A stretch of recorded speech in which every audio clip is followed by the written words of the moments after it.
والنعمة لك والملك لا شريك لك لبيك اللهم لبيك لبيك اللهم لبيك لبيك لا شريك لك لبيك لا شريك لك إن الحمد والنعمة لك والملك لا شريك لك.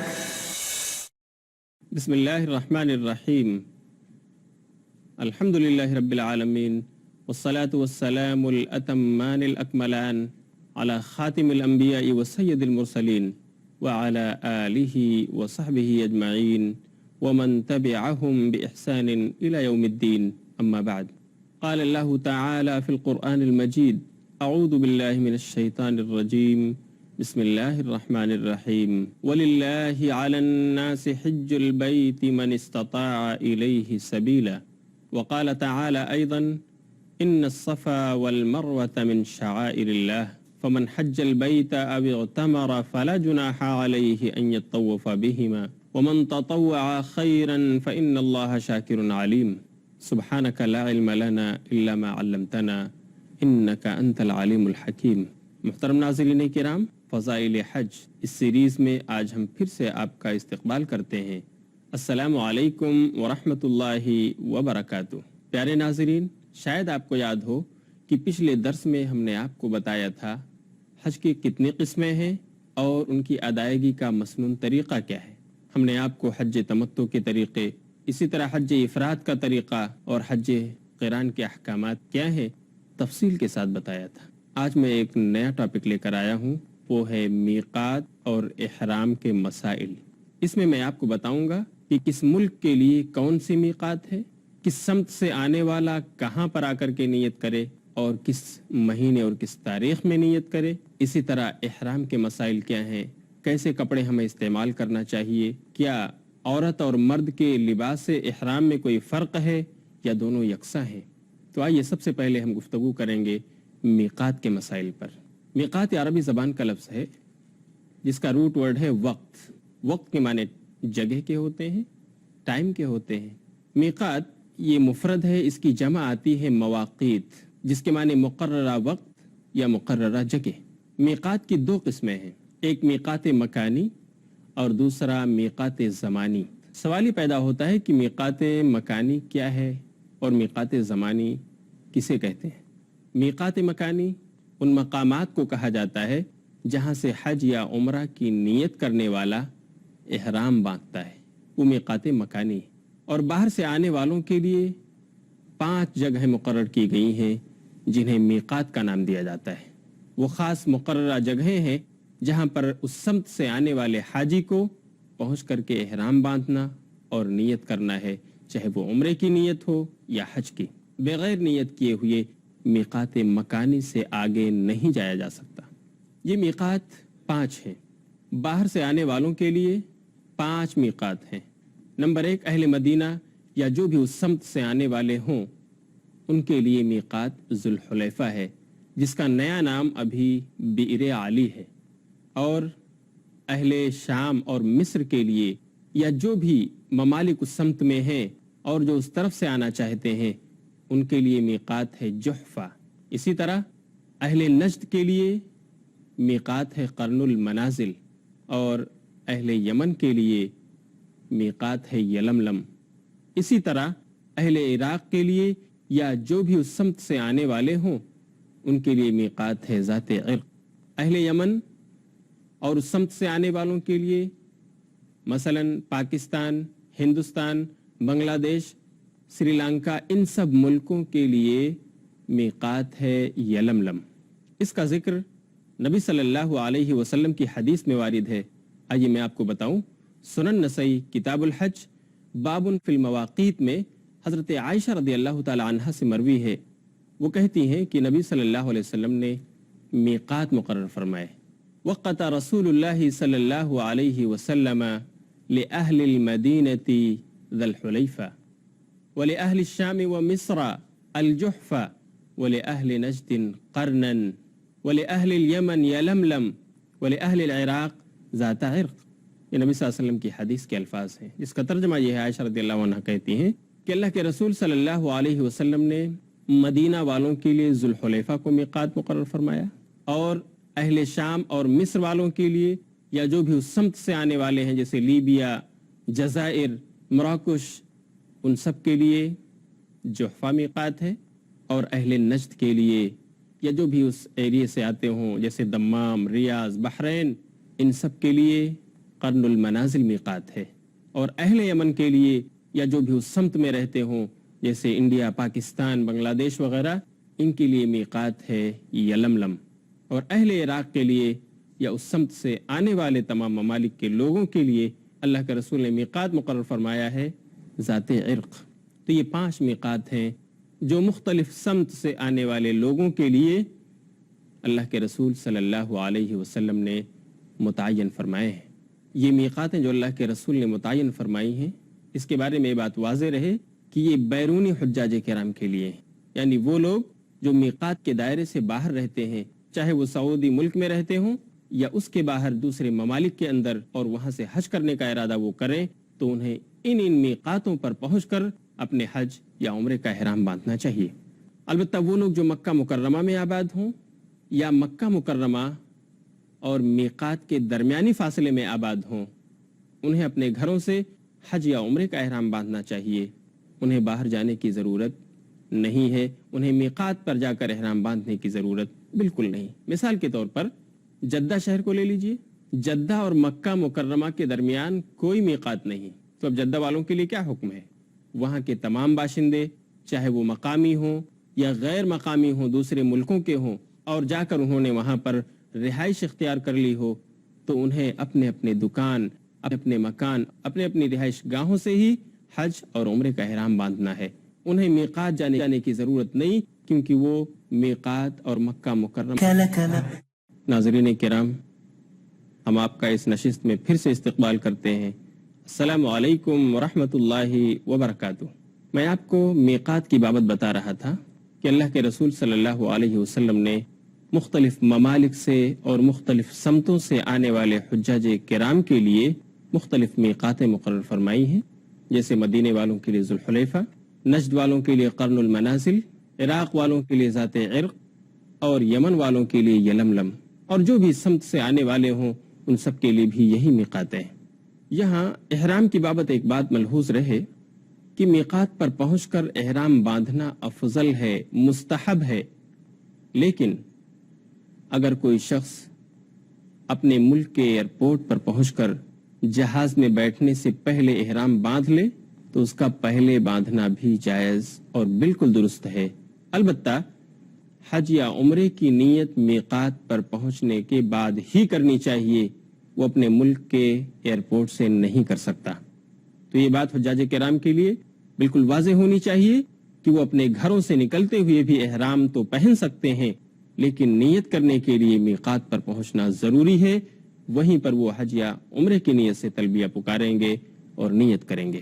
ایک سوال یہاں پر یہ پیدا ہوتا ہے، اگر کوئی شخص جو حج یا عمرے کے ارادے سے نکلا ہو، اگر وہ میقات سے گزر کر آگے چلا جائے اور نیت نہ کرے، احرام نہ پہنے، تو اس کے بارے میں کیا حکم ہے؟ اس کے بارے میں شریعت کا یہ حکم ہے کہ اسے پھر واپس اسی میقات کی طرف لوٹایا جائے گا جہاں سے وہ گزر کر آگے چلا گیا تھا، اور پھر وہ اسی میقات پر آ کر احرام باندھے گا، اور وہیں سے حج یا عمرہ جس کی بھی اس نے نیت کی ہے وہاں سے وہ لبیک عمرتن یا لبیک حجن کے الفاظ اپنے زبان سے ادا کرے گا تاکہ اس کی نیت مکمل ہو جائے۔ حضرت ابن عباس رضی اللہ تعالیٰ عنہ کے بارے میں آتا ہے کہ اگر کوئی شخص احرام پہنے بغیر، نیت کے بغیر وہ میقات سے گزر کر آگے چلا جاتا تو ابن عباس رضی اللہ تعالیٰ عنہ اسے واپس اسی میقات کے پاس بھیجتے اور یہ تلقین فرماتے کہ وہاں سے احرام پہنو اور پھر نیت کر کے آگے بڑھو۔ میقات سے گزر کر آگے جانا احرام پہنے بغیر، نیت کیے بغیر، یہ درست اور جائز نہیں ہے۔ البتہ ایسا انسان جو حج یا عمرے کی نیت نہ رکھتا ہو اور میقات سے گزر کر وہ مکہ جانا چاہے تو بالکل جا سکتا ہے، اسے میقات سے گزرتے ہوئے احرام پہننے یا نیت کرنے کی کوئی ضرورت نہیں، وہ بلا احرام مکہ مکرمہ میں داخل ہو سکتا ہے۔ مثال کے طور پر بہت سارے عمال اور مزدور پیشہ حضرات مختلف کاموں کے لیے ابراڈ اور سی کا سفر کرتے ہیں، تو اگر ان کا کام مکہ مکرمہ میں لگا ہوا ہے، ان کی کمپنی وہاں پر ہے اور انہیں وہاں پہنچنا ہے اپنے اس کام کے لیے، تو کوئی ضروری نہیں ہے کہ وہ میقات پر پہنچ کر احرام باندھیں، بلکہ بغیر احرام پہنے بھی وہ مکہ مکرمہ میں داخل ہو سکتے ہیں۔ ان کے لیے جائز اور درست ہے، انشاءاللہ کوئی مضائقہ نہیں ہوگا۔ اس کا ذکر صحیح مسلم کتاب الحج، اس کے اندر حضرت جابر رضی اللہ تعالیٰ عنہ سے روایت ہے، وہ کہتے ہیں دخل رسول اللہ صلی اللہ علیہ وسلم مکہ یوم فتح مکہ وعلیہ عمامۃ سوداء بغیر احرام۔ حدیث کے الفاظ بالکل واضح اور صریح ہیں کہ اللہ کے رسول صلی اللہ علیہ وسلم فتح مکہ کے دن مکہ میں داخل ہوئے، اس حال میں کہ آپ کے سر کے اوپر ایک کالی پگڑی تھی اور آپ بغیر احرام کے تھے۔ اس سے پتہ چلتا ہے کہ اگر کوئی انسان مکہ مکرمہ جانا چاہے کسی کام کی خاطر تو وہ میقات سے گزرتے ہوئے بھی احرام پہننا اس کے لیے ضروری نہیں، بغیر احرام کے بھی وہ مکہ مکرمہ میں داخل ہو سکتا ہے، جائز ہے۔ یہ ہیں میقات مکانی کے مسائل۔ اب میں آپ کو بتاؤں گا کہ میقات زمانی کیا ہے۔ میقات زمانی سے مراد وہ زمانہ اور وقت ہے جس کے اندر اندر حج کر لینا ضروری ہے۔ دوسرے لفظوں میں میقات زمانی سے مراد وہ مخصوص مہینے اور تاریخیں ہیں جن میں کسی حج کا ارادہ کرنے والے کے لیے حج کا ادا کرنا ضروری ہے، کہ اگر وہ مہینے نکل گئے، وہ تاریخیں ختم ہو گئیں تو پھر اس کا حج ادا نہ ہوگا۔ یہ ہے میقات زمانی کی تعریف۔ البتہ عمرہ ادا کرنے والے کے لیے کوئی مخصوص زمانہ، کوئی مخصوص وقت، کوئی مخصوص مہینہ، کوئی مخصوص تاریخ، ایسی کوئی چیز نہیں۔ عمرہ ادا کرنے والا جب چاہے، جس موسم میں چاہے، جس تاریخ میں چاہے، جس مہینے میں چاہے، وہ عمرہ ادا کر سکتا ہے، اس کے لیے ہر وقت مناسب ہے۔ حضرت علی بن ابی طالب رضی اللہ تعالیٰ عنہ سے مروی ہے، وہ کہتے ہیں فی کل شہر عمرۃ، ہر مہینے میں عمرہ ہے، ہر مہینے میں عمرہ کرنا درست ہے۔ اس کو امام شافعی نے روایت کیا ہے کتاب الحج میں۔ البتہ حج کی بابت یہ بات ملحوظ رہنا چاہیے کہ حج کے لیے احرام حج کے مہینوں کے علاوہ میں نہیں باندھا جا سکتا۔ حج کا احرام حج کے مہینوں ہی میں باندھا جانا ضروری ہے، اور حج کے مہینے 3 ہیں، اور حج کے مہینے 3 ہیں شوال، ذوالقعدہ اور ذوالحجہ کے 10 دن۔ ان مہینوں میں حجاج کرام اپنے اعمال اور ارکان ادا کرتے ہیں۔ تو یہ ہے میقات مکانی اور میقات زمانی کی قدر تفصیل۔ اب میں آپ کو بتاؤں گا کہ احرام کے مسائل کیا ہیں۔ احرام دراصل ان 2 چادروں کو کہا جاتا ہے جو حاجی حج کے دوران یا اسی طرح عمرہ کرنے والا عمرے کے دوران استعمال کرتا ہے، اور اس احرام کی 4 قسمیں ہیں۔ عمرے کا احرام، جس میں انسان صرف عمرے کی نیت سے احرام باندھتا ہے۔ حج افراد کا احرام، جس میں انسان صرف حج کی نیت سے احرام باندھتا ہے۔ حج قران کا احرام، جس میں انسان حج اور عمرہ دونوں کی ایک ساتھ نیت کر کے احرام باندھتا ہے۔ نمبر 4 حج تمتع کا احرام، جس میں انسان سب سے پہلے عمرے کی نیت سے احرام باندھتا ہے اور عمرہ ادا کرنے کے بعد احرام کھول دیتا ہے۔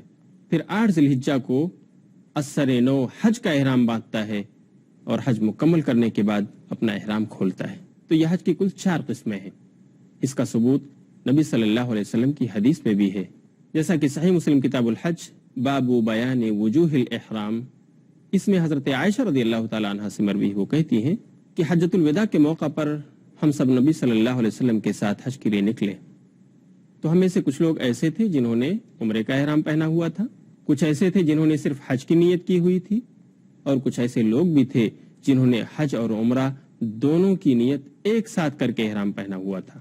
چنانچہ وہ لوگ فَأَمَّا مَنْ أَحَلَّ بِعُمْرَةٍ فَحَلَّ، تو وہ لوگ جنہوں نے صرف عمرے کا احرام باندھا تھا، وہ عمرہ ادا کرنے کے بعد حلال ہو گئے، اپنا احرام انہوں نے اتار دیا، اسے کھول دیا۔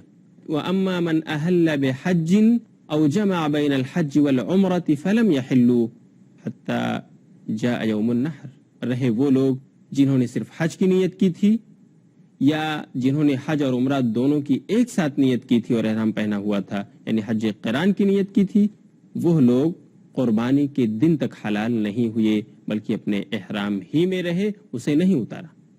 اس سے پتہ چلتا ہے کہ احرام کی متعدد قسمیں ہیں، کوئی چاہے تو صرف عمرے کا احرام باندھ سکتا ہے، کوئی چاہے تو صرف حج کا احرام باندھ سکتا ہے، اور کوئی چاہے تو حج اور عمرہ دونوں کو ایک ساتھ ملا کر احرام پہن سکتا ہے۔ احرام کی متعدد قسمیں ہیں۔ سوال یہ اٹھتا ہے کہ احرام کا لباس کیا ہو؟ احرام کا لباس ایک بغیر سلا ہوا تہبند، اسی طرح ایک چادر اور 2 ایسے جوتے جو ٹخنے کے نیچے تک ہوں۔ اس کا ذکر مسند احمد میں موجود ہے۔ حضرت عبداللہ بن عمر رضی اللہ تعالیٰ عنہ روایت کے راوی ہیں، وہ کہتے ہیں کہ اللہ کے رسول صلی اللہ علیہ وسلم نے فرمایا وَلْيُحْرِمْ أَحَدُكُمْ فِي إِزَارٍ وَرِدَاءٍ وَنَعْلَيْنِ فَإِن لَمْ يَجِدْ نَعْلَيْنِ فَلْيَلْبَسِ الْخُفَّيْنِ وَلْيَقْطَعْهُمَا أَسْفَلَ مِنَ الْكَعْبَيْنِ رواہ احمد فی مسندہ۔ اللہ کے رسول کہتے ہیں کہ تم میں سے جو حج یا عمرے کا ارادہ کرے، ایک ازار اور ایک چادر میں احرام باندھے اور 2 جوتے پہنے، اگر 2 جوتے میسر نہ آئے تو وہ 2 موزے پہن لے، لیکن ان موزوں کو ٹخنوں کے نیچے سے کاٹ دے، کیونکہ ٹخنوں کو ڈھانکنا حج میں یہ جائز نہیں ہے، چاہے وہ جوتے ہوں یا موزے ہوں، انہیں ٹخنوں سے نیچے رہنا چاہیے۔ لباس احرام، یہ ہے مردوں کا لباس احرام حالت حج یا حالت عمرہ میں۔ رہا عورتوں کا مسئلہ، تو ان کے لیے لباس احرام کیا ہے؟ عورتوں کے لیے احرام کا لباس ان کا وہی کپڑا ہے جو اپنی عام زندگی میں پہنا کرتی ہیں، یعنی وہ سلا ہوا کپڑا پہن سکتی ہیں، حتیٰ کہ ان کے کپڑے رنگین بھی ہو سکتے ہیں۔ نبی صلی اللہ علیہ وسلم سے ایسا کوئی ثبوت نہیں کہ آپ نے خواتین کے لیے بطور خاص احرام کا کوئی لباس سلانے کا حکم دیا ہو، یا بطور خاص کسی قسم کا لباس ان کے لیے مہیا کرنے کا حکم دیا ہو۔ خواتین کا لباس احرام ان کا وہی کپڑا ہے جو وہ عام زندگی میں پہنا کرتی ہیں، اس لیے انہیں چاہیے کہ اگر وہ حج کا ارادہ کرتی ہوں تو اپنے لیے نئے جوڑے سلا لیں، لیکن ان کے وہی کپڑے جو پہنا کرتی ہیں۔ مردوں کی طرح اس بات کی شرط نہیں ہے کہ ان کے کپڑے سلے ہوئے نہ ہوں۔ رنگین کپڑے کیا اسے پہنا جا سکتا ہے؟ جی ہاں، احرام کے لباس میں آپ رنگین کپڑوں کا استعمال بھی کر سکتے ہیں، شرط یہ ہے کہ وہ سلے ہوئے نہ ہوں، لیکن سفید کپڑوں کا استعمال افضل اور بہتر ہے، کیونکہ نبی صلی اللہ علیہ وسلم نے اپنی حدیث میں اس کا ذکر فرمایا ہے، جیسا کہ سنن نسائی کتاب الزینہ کے اندر حضرت سمرہ رضی اللہ تعالیٰ عنہ سے روایت ہے، یہ روایت صحیح ہے۔ وہ کہتے ہیں کہ اللہ کے رسول صلی اللہ علیہ وسلم نے فرمایا البسوا من ثيابكم البياض فإنها أطهر وأطيب وكفنوا فيها موتاكم، کہ دیکھو تم سفید کپڑے پہنا کرو کیونکہ یہ زیادہ پاکیزہ اور زیادہ طاہر نظر آتا ہے، اور اسی میں تم اپنے مردوں کو بھی دفنایا کرو۔ سفید کپڑے کی فضیلت ہے، لیکن اگر کوئی چاہے کہ وہ رنگین لباس میں احرام پہنے، اس کے احرام کے کپڑے رنگین ہوں تو بالکل جائز ہے، شرط صرف یہ ہے کہ وہ سلے ہوئے نہ ہوں، سادہ ہوں۔ اسی طرح لباس کے اور متعدد مسائل ہیں، لیکن وقت ہو چلا ہے، اس لیے میں آپ سے اجازت چاہتا ہوں۔ انشاءاللہ پھر ملاقات ہوگی اگلے ایپیسوڈ میں، تب تک کے لیے اجازت دیجیے اور دیکھتے رہیے فضائل حج۔ وآخر دعوانا ان الحمدللہ رب العالمین، والسلام علیکم ورحمۃ اللہ وبرکاتہ۔